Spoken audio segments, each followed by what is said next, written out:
outside, that means more bugs come out. Our state is faced with threats from invasive species such as the spotted lanternfly and the giant hogweed.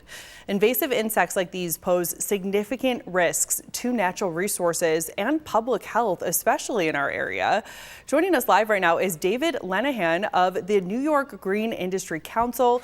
Invasive Species Awareness Week, I'm going to say that one more time, Invasive Species Awareness Week kicks off on Monday. So David, please tell us, what should we be prepared for? What should we be aware of when it comes to these insects and the threats they pose? Okay, yeah, it's important to recognize what an invasive species is. You know, it's something that is not native to the ecosystem under consideration, and whose introduction causes or is likely to cause economic or environmental or harm to human health.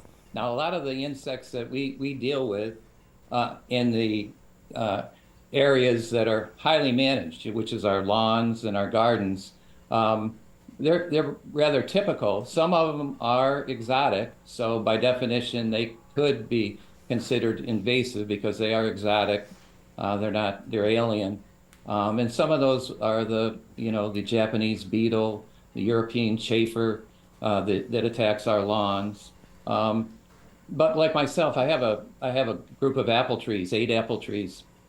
And there are 3 different insects that can really do a job on the fruit, and those are the plum cucurio, the codling moth, and the apple maggot. And they can create worms and actually destroy your fruit. And a lot of times, even like the plums, Prunus cystina, they can actually infect that. So those are some of the insects that can really do your garden in. So David, David, is there anything we can do to protect our plants and our gardens?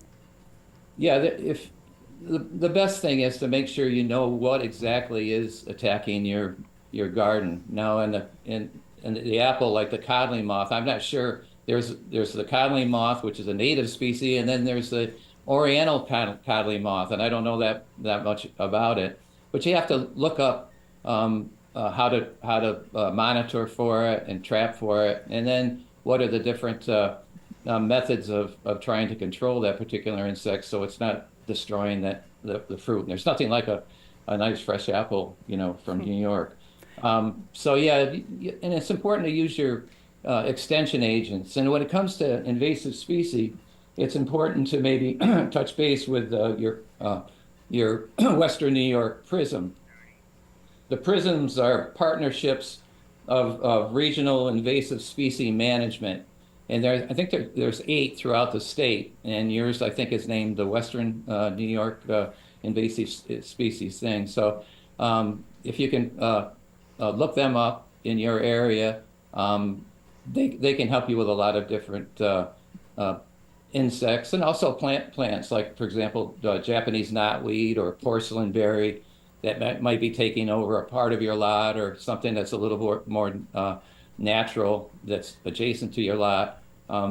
These people can help you identify those things and what the proper method and controls are for handling those invasive plants or invasive insects.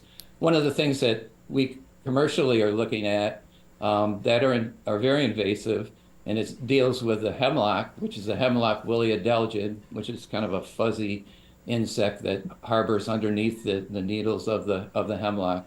The other insect is one that came in the 1908, I think it was, an elongated scale that attacks the hemlock. Now, I bring this up because some of our trees are more value in our urban areas and in our different developments. So it's important to kind of keep an eye on our hemlocks, especially with this elongated scale, which the tree will start to turn kind of yellow.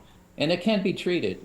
If you look towards your professional, the Davey Tree Care Company, they can diagnose that and treat it based on some local needs. That, yeah, okay, we see that in a couple places in our area, and we can treat for that with a material called Safari. is what they would use on the hemlock. So many good So tips here. David Lenahan from the New York Green Industry Council. That is all the time we have, but thank you so much for setting us up and making us a little bit more aware ahead of Invasive Species Awareness Week. We thank you for your time. Coming up next.